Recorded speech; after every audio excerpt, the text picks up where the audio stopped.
మహాగణుడును మన రక్షకుడునైన మన ప్రభువైన యేసుక్రీస్తు వారి ప్రశస్తమైన నామములో ప్రతి ఒక్కరికి మా హృదయపూర్వకమైన వందనాలు తెలియజేస్తూ ఉన్నాను. దేవాతి దేవుడు తన కనికరాన్ని బట్టి కృపను బట్టి మనల్ని బలపరిచి భద్రపరిచి కాపాడిన దేవునికి ఎంతైనా మనం స్తుతులు వందనాలు చెల్లించవలసిన వారమై ఉన్నాం. దేవుడు మంచివాడు. ఆయనను ప్రేమించు వారందరినీ ఆయన తప్పక కనికరించి కృపను చూపించగలిగిన వాడని దేవుని వాక్యము చెబుతుంది.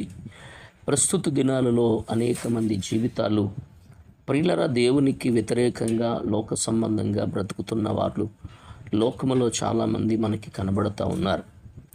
కనుక దేవుని వాక్యం ఏం చెప్తుందో తెలుసా? పరిశుద్ధ గ్రంథంలో నుంచి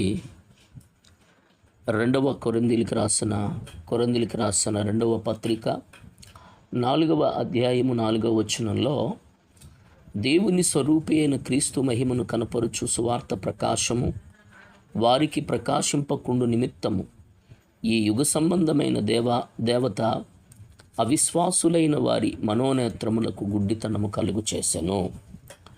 చదవబడిన వాక్య భాగములో దేవుని స్వరూపి అయిన క్రీస్తు మహిమను కనపరుచు సువార్త ప్రకాశము అంటే దేవుని స్వరూపి అయిన క్రీస్తు మహిమను కనపరుచు సువార్త ప్రకాశము వారికి ప్రకాశింపకుండు నిమిత్తము. దేవుని వాక్యము సెలవిస్తూ ఉంది. మనం గమనిస్తే గనుక దేవుని స్వరూపి క్రీస్తు మహిమ కనపరిచే సువార్త ప్రకాశం అంటే వెలుగు ప్రకాశింపకుండా చేయడానికి ఈ యుగ సంబంధమైన దేవత అనగా సాతానుడు అవిశ్వాసులైన మనోనేత్రాలకి గుడ్డితనాన్ని కలుగజేస్తున్నాడు. అవిశ్వాసులైన మనోనేత్రాలకి ఎవరు ఈ అవిశ్వాసులు అనంటే క్రీస్తులో ఉన్నవాళ్ళు, క్రీస్తులో జీవిస్తూ ఉన్నట్లుగా ఉంటున్న వాళ్ళు, ప్రభువుని ఎరిగిన వాళ్ళు, దేవుని మందిరానికి వచ్చేవాళ్ళు, దేవుని సన్నిధిలో దేవునిని ఆరాధిస్తున్నాము అని చెబుతున్న వాళ్ళు. ప్రియులరా, ఆ కష్టం వచ్చేసరికి లోకం వైపుకు పరుగులెడతారు. కష్టం వచ్చేసరికి వాళ్ళ వైపుకు వీళ్ళ వైపుకు వెళతారు. ఏదైనా రోగం వచ్చిందనుకో దేవుని దగ్గరికి రావాల్సిన వీళ్ళు భూత వైద్యుల దగ్గరికి వెళతారు. ఏదైనా ఇబ్బంది కలిగిందనుకో, శ్రమ కలిగిందనుకో, ఆ శ్రమ ప్రార్థన చేసినప్పుడు ఆలస్యమైందనుకో, డాక్టర్ దగ్గరికి కూడా వెళ్ళినా తగ్గలేదనుకో, అప్పుడు ఏం చేస్తారు? వీళ్ళు లోకం వైపుకు పరుగులు తీస్తారు, సాతానుడు వైపుకు పరుగులు తీస్తారు. అందుకే వాక్యం ఏం చెప్తుందో తెలుసా? అవిశ్వాసులు వీళ్ళు, విశ్వాసులు కాదు. భక్తిగా ఉన్నట్టుగా నటిస్తున్న వాళ్ళు, భక్తి లేని వాళ్ళు. వీళ్ళలో ఏమి లేదు, భక్తి లేదు. మనోనేత్రాలకి సాతానుడు గుడ్డితనాన్ని కలుగజేస్తున్నాడు. ఏం కలుగజేస్తున్నాడు? గుడ్డితనాన్ని కలుగజేస్తున్నాడు. అంటే వీళ్ళ నేత్రాలు మూయబడలేదు, వీళ్ళ నేత్రాలు గుడ్డితనముతో ఉన్నాయి. అందుకే 5వ వాక్యంలో అంధకారములో నుండి వెలుగు ప్రకాశించునుగాక అని పలికిన దేవుడే తన మహిమను గూర్చిన జ్ఞానం యేసుక్రీస్తునందు వెల్లడిపరచుటకు మా హృదయములలో ప్రకాశించెను. అంధకారములో నుండి వెలుగు ప్రకాశించునుగాక అంటే దేవుడు ప్రకృతిని చేయవలసి వచ్చినప్పుడు ఆయన ఏం చెప్పాడు అనంటే అంధకారములో వెలుగు ప్రకాశించునుగాక అన్నాడు. అంటే చీకటిలో వెలుగు కలుగుగాక అని చెప్పాడు. వెలుగు కలుగుగాక అని చెప్పిన వెంటనే ఆయన మాట చెప్పిన వెంటనే ఏమైపోయింది? వెలుగు కలిగింది.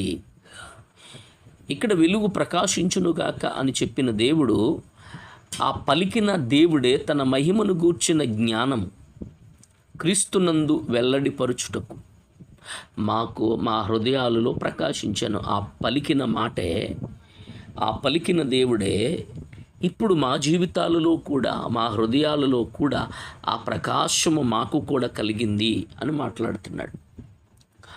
మనం గమనిస్తే గనుక మేము మమ్మును గూర్చి ప్రకటించుకునుట లేదు, కానీ క్రీస్తు యేసును గూర్చి ఆయన ప్రభువనియు మమ్మును గూర్చి యేసు నిమిత్తము మేము మీ పరిచారకులమనియు ప్రకటించుచున్నాము. గమనించాలి. కనుక మేము మమ్మును గూర్చి ప్రకటించుకొనడం లేదు.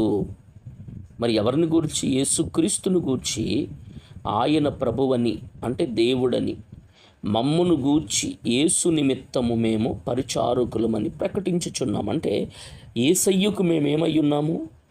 పరిచారకులమై ఉన్నాము అని మాట్లాడుతున్నాడు. అయినను ఆ బలాధిక్యము మా మూలమైనది కాక దేవునిదై ఉండునట్లు మంటి ఘటములలో ఈ ఐశ్వర్యము మాకు కలదు.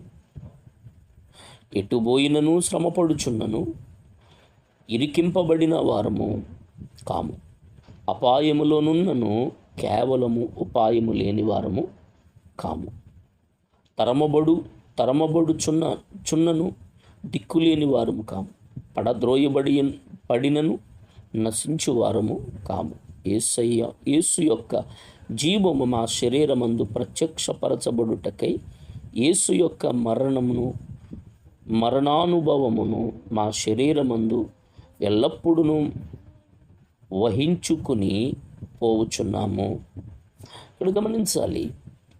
చక్కని మాటలు అపోస్తుడైన పౌలు గారు కొరింథీ సంఘానికి రాస్తున్నాడు.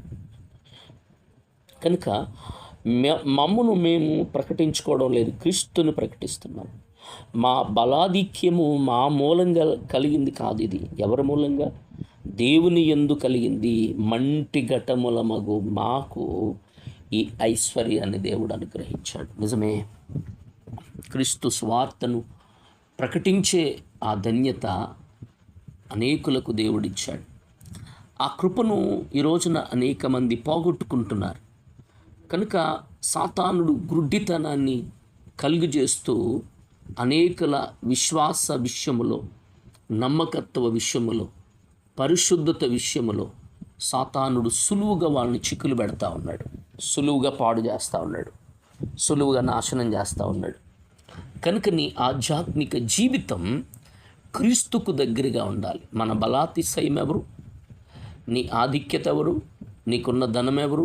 నీకున్నటువంటి ఐశ్వర్యము, ఇవన్నీ, నీకున్న ఘనత, నీకున్న విలువ, ఇవన్నీ ఎవరిచ్చినవి?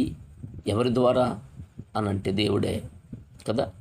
కాబట్టి దేవుని వాక్యం ఏం చెప్తుందంటే, నీ ఆత్మీయ జీవితంలో అవిశ్వాసుల మనోనేత్రాలకి, అంటే విశ్వాసములో కొనసాగి, భక్తిలో కొనసాగి, కొంతకాలం ప్రార్థనని, కొంతకాలం విశ్వాసమని, కొంతకాలం వైరాగ్యం, క్రీస్తు కొరకు బ్రతుకుతానని తీర్మానం చేసుకుని మరలా లోకంలో పరిగెత్తిన నిన్నేమంటుంది దేవుడు వాక్యం ఏమంటుంది అంటే, నువ్వు అవిశ్వాసవి. ఉంటే చల్లగానైనా ఉండు, లేక వెచ్చగానైనా ఉండు, నులివెచ్చని స్థితిలోనూ ఉండద్దు. అలా ఉంటే కనుక నేను నీ మీద వస్తాను, ఉమ్మవేస్తానని మాట్లాడుతున్నాడు. కాబట్టి నీ ఆత్మీయ జీవితం క్రీస్తుకు దగ్గరగా ఉండాలి. అలా కాకుండా లోకం వైపుకి, సాతానుడి వైపుకు తిరిగావంటే భ్రష్టత్వంలోకి వెళ్ళిపోతావు. జాగ్రత్త. అందుకే వాక్యం ఏమని చెప్తుంది? అంధకారము నుండి ఆయన వెలుగు కలుగుగాక అని చెప్పిన ఆ ప్రకారమే వెలుగు కలిగింది.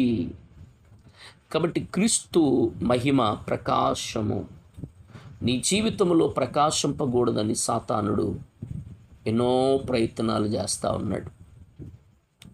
ఎన్నో రకాలుగా నీ జీవితాన్ని పాడు చేయాలని చూస్తూ ఉన్నాడు. అందుకే మనం గమనిస్తే కనుక ఆయన మమ్ములను గూర్చి ఉద్దేశించాడు. ఆ ఉద్దేశములన్నీ ఆయన కొరకే మేము ప్రకటిస్తున్నాం తప్ప, ఆయన గురించే చెబుతున్నాం తప్ప, మా గురించి మేమేది చెప్పడం లేదు. కాబట్టి యుగ సంబంధమైన దేవత నీ మనోనేత్రాలకి గుడ్డితనాన్ని కలుగజేశాడేమో ఒక్కసారి గమనించు. నీ విషయంలో ప్రకాశించవలసిన ఆ వెలుగు ఆరిపోయిందేమో, వెలిగింపబడవలసిన నీవు ఆరిన స్థితికి వెళ్ళిపోయావేమో ఒకసారి గమనించు. కాబట్టి ప్రభువా, నీ కృప నా పట్ల చూపించండి దేవా. విశ్వాసిగా కాకుండా విశ్వాసిగా నా వైరాగ్యమును, నా జీవితాన్ని కాపాడుకునే కృప నాకు దయచేయండి ప్రభువా అని చెప్పి ప్రార్థన చేసుకుందాం. మహిమ కలిగిన తండ్రి, కృపగల దేవాన్ని కొందనాలు చెల్లిస్తున్నాను. విన్న వాక్యాన్ని బట్టి ఇదిగో నాయనా, చీకటిలో వెలుగు ప్రకాశించినట్లుగా వింటున్న వాక్యము బిడల జీవితాలలో మరలా ఏ విషయంలో పడిపోయారో మరలా నాయన నూతన పరచబడి నీ కొరకు బ్రతుకున్నట్లు కృప చూపించమని యేసు నామములో ప్రార్థించి వేడుతున్నాం తండ్రి. ఆమేన్. ఆమేన్.